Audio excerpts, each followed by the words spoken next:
ამ დრომდე გრძელდება საგამოძიებო მოქმედებები დიდუბეში, სადაც წუხელმკვლელობა მოხდა ქურდიანის ქუჩაზე კრიმინალური პოლიციის თანამშრომლები არიან შეკრებილი.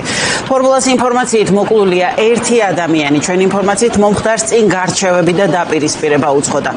მარიკა ბოლქვაძე გვერდება ადგილიდან. მარიკა, რა ხდება ახლა მან და რა დამატებითი დეტალები ხდება ცნობილი?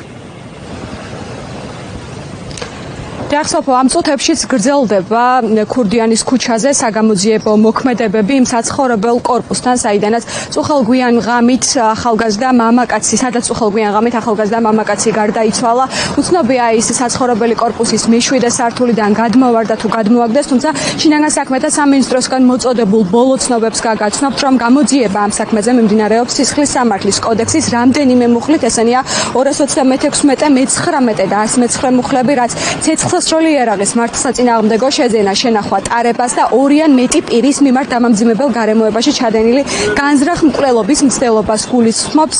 მოგიყვებით აგრეთვე იმ დეტალებს, რომელიც ჩვენ აქ მცხოვრებთაგან მოვისმინეთ, ვიცით, რომ ვიდრე უშუალოდ იარაღის გასროლის ხმას გაიგებდნენ ადგილობრივები, ამ ყველაფერს წინ სიტყვიერი დაპირისპირება უძღოდა. თან რამდენადაც ვიცით, დაჭრილი არ იყო მხოლოდ ერთი ადამიანი, უშუალოდ გარდაცვლილი არის ნიკოლოზ ქართველიშვილი, რომლის მეგობარიც მანამდე დაჭრილ მდგომარეობაში ნახეს მეზობლებმა, როცა ის ეზოში ჩამოიყვანეს შველას და სასწრაფო დახმარების გამოძახებას ითხოვდნენ. შემდგომში კი გაიგეს, რომ ამ საცხოვრებელი კორპუსის უკანა ეზოში იპოვეს ნიკოლოზ ქართველიშვილი საცხოვრებელი კორპუსის სკვერის მიმდებარე ტერიტორიაზე. სავარაუდოდ ნიკოლოზ ქართველიშვილი ან გადმოვარდა, ან გადმოაგდა საცხოვრებელი კორპუსის მე-7 სართულიდან, რაც დაზუსტებით ვიცით არის ის, რომ ის დაჭრილ მდგომარეობაში იმყოფებოდა ჯერჯერობით. ეს ინფორმაცია გვაქვს, გარდაცვლილია ერთი ადამიანი, დაჭრილ მდგომარეობაშია მეორე. უცნობია როგორია მისი ჯანმრთელობის მდგომარეობა, დამძიმდა თუ კარგად არის. უცნობია აგრეთვე დეტალები მასთან დაკავშირებით, არიან თუ არა სხვა დაჭრილებიც. დამატებითი დეტალები ამ საქმესთან დაკავშირებით რა დაინახეს, რა მოისმინეს ადგილობრივებმა, შეგიძლიათ რომ მოისმინოთ ახლა უშუალოდ მათგან. ხალხის მაგალითად, ხალხები ხმაურობენ რაღაცა კორპუსი რო ჩამოიგრევა, ეგეთი მაგალითად და გადავიხედე აივანზე და დავინახე ის რაც დავინახე, რაც პროგრამი. იცნობთ თქვენ? არა, მე არ ვიცნობ, მე ახალ გადმოსული ვარ. ამბობენ რომ იარაღის ხმაც გაიგეს, ხო არ გაგიგიათ გასროლის ხმა? იცით რა ვფიქრობ, მაგრამ არ გამიგია, უფრო აი კორპუსი რო ჩამოიგრევა და რაღაცა ხმა არის, ეგეთი ხმა იყო. არ შეუძლეს სახში. რომ მოვიდა და წავიდა დასთან მერე.